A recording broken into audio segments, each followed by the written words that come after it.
सावित्री 2 बेटों की माँ थी। उसे इस बात पर बड़ा घमंड था। वो मानती थी कि बेटे घर की शान होते हैं। ये ले सावित्री, मिठाई खा, मेरे यहाँ पोती पैदा हुई है। ये सुनते ही सावित्री मुंह बना के कहती है, अरे तू तो लुट गई, बर्बाद हो गई, तेरे यहाँ लड़की पैदा हो गई। अरे तू ऐसा क्यों कह रही है? मैं तो बहुत खुश हूँ। अरे जब तेरी पोती के पीछे तुझे खर्चे पर खर्चे करने पड़ेंगे ना, तब ये तेरी सारी खुशी गम में बदल जाएगी। पहले लड़की की पढ़ाई लिखाई का खर्चा, फिर उसकी शादी का खर्चा। अरे आजकल की शादियाँ कितनी महंगी हो गई है। गहने बनाओ, लाखों रुपए पानी की तरह बह जाते हैं। लड़कियाँ तो सिर्फ खर्चा करवाने के लिए ही पैदा होती हैं। इस तरह लड़कियों के प्रति अपने विचार व्यक्त करते हुए सावित्री ममता को लंबा चौड़ा भाषण देके चली जाती है। अब तो आप लोग इस कहानी में सावित्री देवी का पात्र अच्छी तरह समझ ही गए होंगे। कुछ समय बाद सावित्री की बड़ी बहू भी एक लड़की को जन्म देती है। फिर क्या था, सावित्री पूरा आसमान सर पर उठा लेती है। हे भगवान, ये तू मुझसे किस जन्म का बदला ले रहा है? अरे मैं तो मंदिर में रोज आकर तुझसे कहती तो थी कि मुझे एक पोता चाहिए, और तूने मुझे पोती दे दी। इतनी मिठाइयाँ और प्रसाद चढ़ाने का क्या फायदा हुआ? तभी सावित्री की बहू निशा कहती है, क्या माँ जी, आप भी इतनी सी बात पर नाराज हो गई हैं? देखिए तो आपकी पोती कितनी सुंदर है, बिल्कुल आप पर गई है। अरे चुप कर, तुझे 9 महीने इतने महंगे महंगे काजू बादाम फल फ्रूट खिलाने का फायदा क्या हुआ? मेरे तो सारे पैसे बर्बाद हो गए। ये सुन सावित्री का बड़ा बेटा अजय कहता है, माँ, तुम सिर्फ नाम के लिए 2020 में रहती हो। असल में तुम्हारा दिमाग सैकड़ों साल पुरानी सोच रखता है। आज के जमाने में लड़का और लड़की में कौन फर्क करता है? मैं तो बहुत खुश हूँ कि भगवान ने मुझे लक्ष्मी के रूप में बेटी दी है। लेकिन सावित्री पर अजय की बातों का कोई असर नहीं होता। नालायक, अपनी पत्नी की जबान बोल रहा है। मेरा बड़ा बेटा तो हाथ से गया। लेकिन सावित्री देवी हार मानने वाली नहीं थी। वो पोते की चाह में अपने छोटे बेटे विजय की शादी करवा देती है। कुछ समय बाद आखिरकार वो दिन आ ही जाता है जब सावित्री की छोटी बहू गर्भवती हो जाती है। सावित्री इतनी खुश हो जाती है कि वो बच्चे के जन्म से पहले ही सारे मोहल्ले में ढिंढोरा पीटने लगती है। ये क्या सावित्री, तू तो पोते के जन्म से पहले ही मिठाई बांट रही है।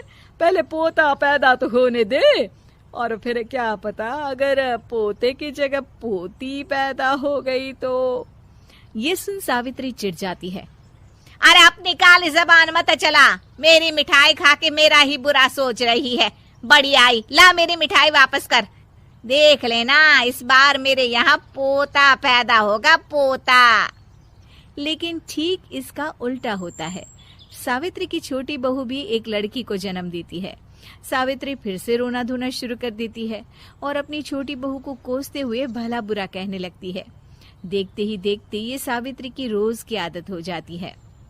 एक दिन उसकी इस आदत से परेशान होकर विजय अपने भाई अजय से कहता है, भैया, माँ खुद एक औरत होकर हमारी बेटियों को पसंद नहीं करती, उल्टा उन्हें रोज कोसती रहती है। मुझे माँ की यह आदत बिल्कुल पसंद नहीं आती। अरे तू ठीक कहता है, मैं भी अब माँ से तंग आ गया हूँ। अच्छा, तो अब तुम दोनों इस तरह पीठ पीछे मेरी बुराई भी करने लग गए हो? नहीं माँ, हम चाहते हैं कि घर में शांति बनी रहे। हमें हमारी बेटियाँ बहुत प्यारी है। मैं नहीं चाहता कि वह तुम्हारे ताने सुन सुन कर बड़ी हो, और इसीलिए हम दोनों ये घर छोड़कर चले जाएंगे। हाँ माँ, मैं भैया की बात से सहमत हूँ। जब तुम इस घर में अकेली रहोगी तब तुम्हें अपनों की कीमत का एहसास होगा। अपने दोनों बेटों के मुंह से अपनी माँ के लिए इतने कठोर शब्द सुन सावित्री भावुक और रुआंसी होकर कहती है, क्या सच में तुम दोनों मुझे इस घर में अकेली छोड़कर चले जाओगे? हाँ माँ। हाँ माँ, अब पानी सर के ऊपर जा चुका है। मैं तुम दोनों के बिना नहीं रह सकती।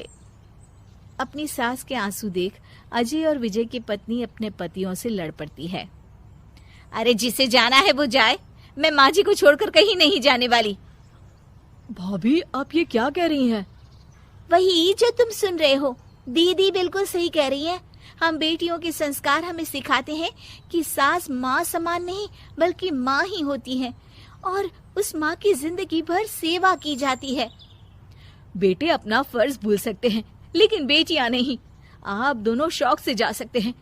माँ जी, हम दोनों के रहते आपको किसी बात की फिक्र करने की जरूरत नहीं। फिर क्या था, सावित्री के ऊपर छाए बेटों के घमंड के बादल उसकी बेटी स्वरूप बहुओं के तेज के आगे आंसू के रूप में परिवर्तित होकर सावित्री की आंखों से बहने लगते हैं और वो उन दोनों को गले लगा लेती है।